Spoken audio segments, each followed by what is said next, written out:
कही जनक ऐसे अनुचित वाणी, सीधे नाम लेकर ऐसे बोला था। फिर भी कहती हैं कि ये बड़े सरल हैं,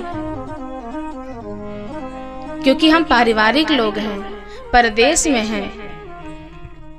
और यही संदेश हमको भी मिलता है कि किसी भी बाहर के लोगों के सामने अपने परिवार के सदस्यों का परिचय दें तो उनके दोषों की चर्चा नहीं करनी चाहिए। पर हम लोग कैसे देते हैं?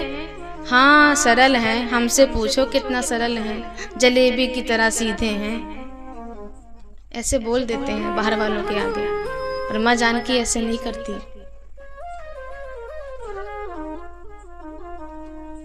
हम प्रायः परिचय कैसे देते हैं? एक राजा के यहाँ दो व्यक्ति आए विद्वान, तो एक महात्मा उठ करके उसमें से स्नान करने गए। राजा बड़ा चालाक था। जो एक महात्मा बैठे थे उनसे पूछा, ये जो आपके साथ में हैं ये बड़े विद्वान हैं महात्मा। तो पहला कहता है, काहे का विद्वान है? बैल है, एक से भले दो सोच का साथ में लगाए रहते हैं हम ही। अच्छा कोई बात नहीं। अब जो स्नान करने गए थे वो आके बैठते हैं, अब ये नहाने जाते हैं। राजा इनसे भी पूछता है, आपके साथ जो हैं बड़े विद्वान हैं, बड़े महात्मा हैं, सिद्ध संत हैं, काहे का महात्मा है? खा खा के शरीर बना लिया घोड़े जैसा, घोड़ा है। राजा ने सुना दोनों की बात। ठीक है भाई, भोजन के लिए चलिए। भोजन के लिए बिठाया तो एक के आगे रखा घास, एक के आगे रखा भूसा। महात्मा ने कहा, ये क्या मजाक है? तुमने तो कहा था ये घोड़ा है और तुमने कहा था ये बैल है, तो खाओ घास भूसा।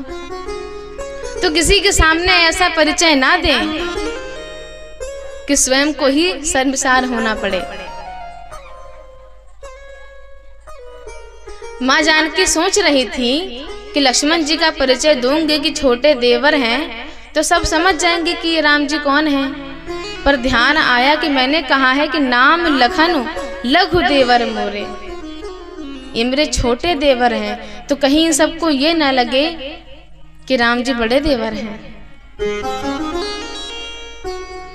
पर जिस तरह आंचल में चेहरा ढककर भगवान श्री राम को प्रेम पूर्वक निहारती हैं,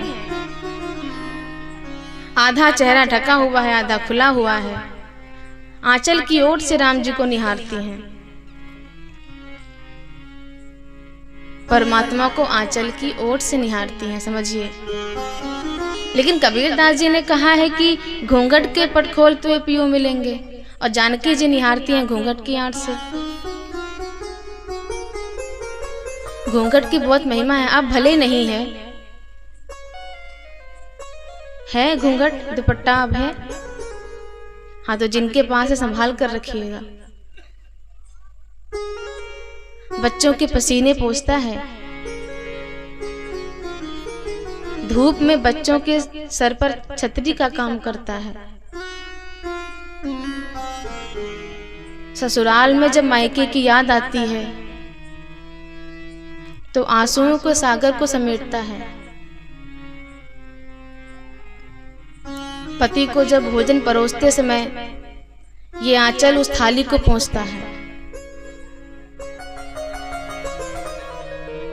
बड़ों का आशीर्वाद लेते समय जब माताएं बहनें सर ढक लेती हैं आंचल से, तो पूरा खानदान, पूरी परंपरा, पूरा कुल धन्य हो जाता है, ऐसी बहुएं, ऐसी बालिकाएं पाकर।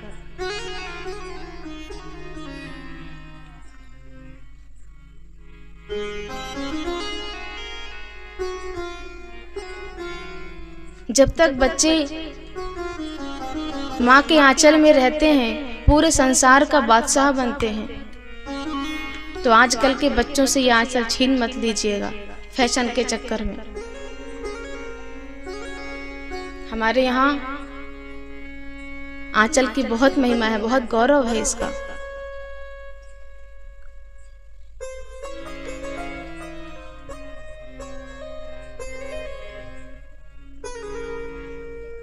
जिस प्रकार निहारती हैं वधूटिया कहती हैं, हम तो पहले ही समझ गए थे। आप जिस तरह प्रेम से राम जी को देखती हैं और राम जी जिस तरह आपका आदर करते हैं, आपको देखते हैं, हम तो बस ये दृश्य देखना चाह रहे थे। राम जी आगे बढ़ते हैं, पहुंचते हैं वाल्मीकि जी के आश्रम।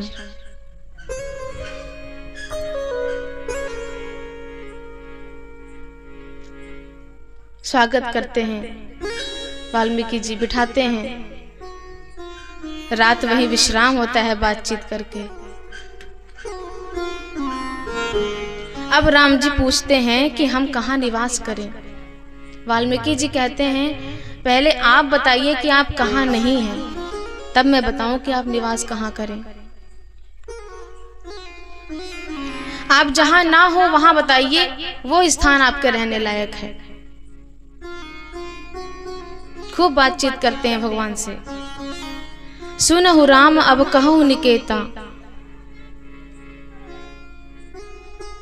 किस हृदय में नहीं है आप, किस विग्रह में नहीं है, किस स्थान पर नहीं है, किस जीव में नहीं है। सिय राम मैं सब जग जानी। फिर भी बताता हूं, जिन्होंने अपने कानों को समंदर बना रखा है आपके कथा रूपी सरिता के लिए, उनके हृदय में रहिए। जिन्होंने अपने नेत्रों को चातक बना रखा है आपके दर्शन के लिए, उनके हृदय में रहिए। जिन्होंने अपने शरीर को मंदिर बना रखा है सेवा के लिए, उनके हृदय में रहिए। ये भक्त का लक्षण बताया जा रहा है कि भगवान कहाँ रहते हैं? भक्तों के हृदय में, जिनमें ये गुण होते हैं, जो अपने इंद्रियों का इस तरह इस्तेमाल करते हैं, विषयों में नहीं।